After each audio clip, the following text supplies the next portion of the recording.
2019లో తన ఫ్రెండ్తో కలిసి సునీల్ ఆహూజా దగ్గర 6 లక్షల రూపాయలు తీసుకున్నామని బాధితుడు తెలిపాడు. తన ఫ్రెండ్ చాలా డబ్బులు తిరిగి చెల్లించాడని పేర్కొన్నాడు. కరోనాతో తన ఫ్రెండ్ అతని భార్య చనిపోయారని తెలిపాడు.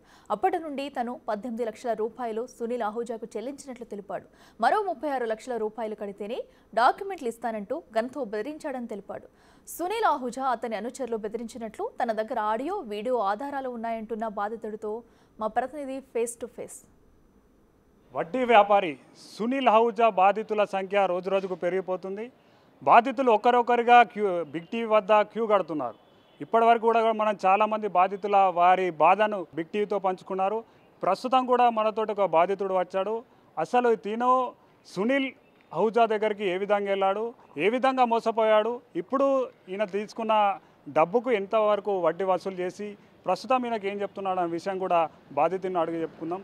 అన్న, మీరు సునీల్ ఆహూజాకు ఏ విధంగా అప్రోచ్ అయ్యారో, అసలు మీ ప్రాపర్టీ విషయం ఏంటి? అసలు సునీల్ ఆహూజాకి శ్రీనివాస్ అని మా ఫ్రెండ్, మేము ఇద్దరం కలిసి ల్యాండ్ కొనుక్కున్నాము. ఆయనకి ఏదో అవసరం ఉందని వెళ్ళారు. వెళ్తే 2019లో తీసుకున్నారు. ఆయన 6 లక్షలే తీసుకుంటే వైట్ అమౌంట్లో నాకు 1 lakh అకౌంట్ 1,80,000 వేశారు. మా ఫ్రెండ్ అకౌంట్ 280 వేశారు. తర్వాత ఆయన ఆల్మోస్ట్ అమౌంట్ అంతా కట్టాడు. కట్టిన తర్వాత కరోనా టైంలో ఆయన కట్టలేకపోయాడు.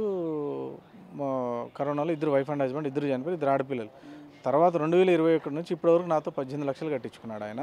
నేను ఆన్లైన్లో కట్టాను, మంత్లీ కట్టాను. డాక్యుమెంట్ ఇవ్వమంటే ఇస్తలేదు. ఇంటికి వెళ్తే మాత్రం బూతులు తిడుతున్నాడు. ఇంకా నా డబ్బులు కావాలా, 36 లక్షలు కడితే నీకు డాక్యుమెంట్ ఇస్తాను, లేకపోతే ఇవ్వని అంటున్నాడు. మార్టిగేజ్ అయితే డాక్యుమెంట్ చేయలేదు, ఎంటీ డాక్యుమెంట్స్ పెట్టుకున్నా, డాక్యుమెంట్స్ ఇవ్వకుండా.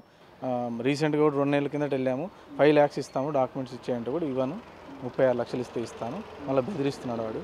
ఏం నువ్వు తమాషాలు చేస్తున్నావు, వీళ్ళని తీసుకొస్తావా, ఆ పిల్లల్ని అడ్డం పెడతావు, అవన్నీ వేస్ట్ మాటలు. వాడు చచ్చిపోతే చచ్చిపో, నువ్వు కూడా చచ్చిపోతా అంటే చచ్చిపో కాబట్టి నాకేం ఫరక పడదు, నువ్వు చచ్చిపో అని మాట్లాడుతుంది. వాడు చచ్చిపోయి డబ్బులు తీసుకుని నువ్వు కూడా చచ్చిపోని మాట్లాడి ఇష్టం వచ్చినట్లు మాట్లాడుతున్నాడు. వెళ్తే ఆ పిల్లల్ని తీసుకుని వెళ్తే కూడా వాడు కేర్ చేస్తలేదు. ఆ చిన్న పిల్లలు వాళ్ళు, ఇంకా మైనర్లు, వాడు ప్రాపర్టీ ఇస్తలేదు వాళ్ళు. మీరు 5 లక్షలకు 18 లక్షల వరకు కూడా అంటే ఏ విధంగా ట్రాన్స్ఫర్ చేస్తుండే? మీ దగ్గర ఉన్న అమౌంట్ వాళ్ళకి అంటే లిక్విడ్ రూపంగానే లేకుంటే బ్యాంక్ అకౌంట్ కానీ ఎట్లా చేస్తుండే? వాళ్ళ కలెక్షన్ అతనికి గూగుల్ పే చేసేవాడిని, ఎవ్రీ మంత్ గూగుల్ పే చేసేవాడిని.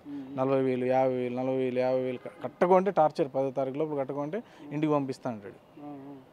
ఇంటి దగ్గరికి ఎందుకని చెప్పేసి ఇంకా నెల 40,000, 50,000 కట్టడం. 36,000 కట్టి రోజు ఒక నెల 12,000 తక్కువ కడితే కూడా వాడు బూతులు తిట్టాడు. ఈ నెల 36,000 నెక్స్ట్ మంత్ ఇస్తానంటే కూడా బూతులు తిట్టాడు. ఇప్పుడు మీరు ఇంత అమౌంట్ కట్టిన తర్వాత కూడా డాక్యుమెంట్ కోసం అని ఆహూజా దగ్గరికి వెళ్ళారా? వెళ్తే తను ఏమంటారు? చాలాసార్లు వెళ్ళాను. ఇంకా నాకు 30 లక్షలు కడితేనే ఇస్తానంటున్నాడు. వాళ్ళ ఇంట్లో బెదిరించాడు కూడా. వాళ్ళకి ఇంకొక అతను కలెక్షన్ అతను ఉన్నాడు, నేనున్నా, వాళ్ళ అబ్బాయి, ముగ్గురే ఉన్నాము. దాదాపు గంట సేపు దమ్కి ఇచ్చాడు. నువ్వేం కత్తలు పడుతున్నావు, చనిపోయినాడని 35 లక్షల కంటే ₹1 ఇవ్వను, డాక్యుమెంట్ ఇస్తా అంటే రేపే డబ్బులు తెస్తానంటే లేదు, 36 లక్షలు తీసుకొచ్చి డాక్యుమెంట్ తీసుకుంటున్నాడు. అది కాక ముస్లింల పిల్లల్ని కూడా కలెక్షన్ పెట్టుకుని వాళ్ళతో కూడా బెదిరించాడు. నాకు ఓల్సిటీ పిల్లలు నా దగ్గర కలెక్షన్స్ ఉన్నారని వాళ్ళ నెంబర్లు కూడా ఉన్నాయి. బెదిరించిన వాళ్ళకి ముస్లిమ్స్ వాళ్ళ నెంబర్లు కూడా ఉన్నాయి. వాళ్ళు నా ప్లాంట్ దగ్గరికి వెళ్తాను, నా ఫ్యాక్టరీ దగ్గరికి వెళ్తామంటే వెళ్ళి చూడు అని చెప్పాను. ఒకసారి నువ్వు ఫ్యాక్టరీ దగ్గరికి వెళ్ళి చూడంటే ఆ సైడ్ దగ్గరికి వెళ్ళారు. సైడ్ దగ్గరికి వెళ్ళి లొకేషన్ తీసుకుని ఏం చేస్తాం చూడు, అది ఇదేనని అక్కడ కూడా బెదిరించాను. నాకు ముస్లిమ్స్ వాళ్ళ నెంబర్లు కూడా ఉన్నాయి నా దగ్గర.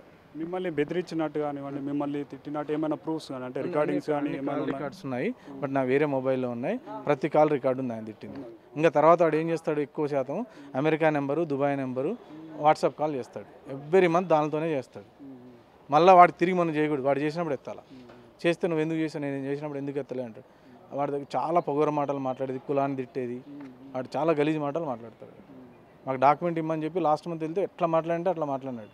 గన్ను పెట్టాడు, నా దగ్గర గన్ను ఉంది, వేసి పడేస్తాను, గన్ను పెట్టి చూపించాడు. కావాలంటే వాళ్ళ ఇంట్లో సీసీ కెమెరాలు పుట్ చేసుకోండి, గన్ను ఉన్నాయి, గేటు కూడా కెమెరాలు ఉంటాయి. వాడు బటన్ నొక్కితేనే కెమెరా అన్నీ పెట్టుకొని సిస్టమేటిక్లో ఉంటాడు. వాడు గన్ను పెట్టి బెదిరించాడు.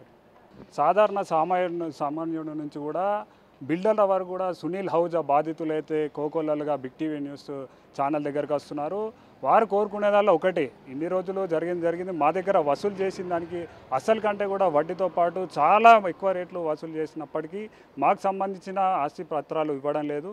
తను ఆస్తి పత్రాలు ఇచ్చినట్టయితే ఇప్పటి వరకు మా బతుకులు మేము బతుకుతాము, తన మీద ఎటువంటి యాక్షన్ కూడా తీసుకోమంటూ కూడా వాళ్ళు ఒక రిక్వెస్ట్ మేనర్లో కూడా చేస్తున్నారు. ఒకవేళ సునీల్ ఆహూజా ఇటువంటి దానికి అంగీకరించకపోతే మాత్రం తన మీద కేసులు నమోదు చేసి లీగల్గా ప్రొసీడ్ అవుతామంటూ కూడా బాధితులు బిగ్ టీవీతో చెప్పుకుంటున్నారు. వీడియో జర్నలిస్ట్ కృష్ణతో మొగుల పాపన్న, బిగ్ టీవీ, హైదరాబాద్.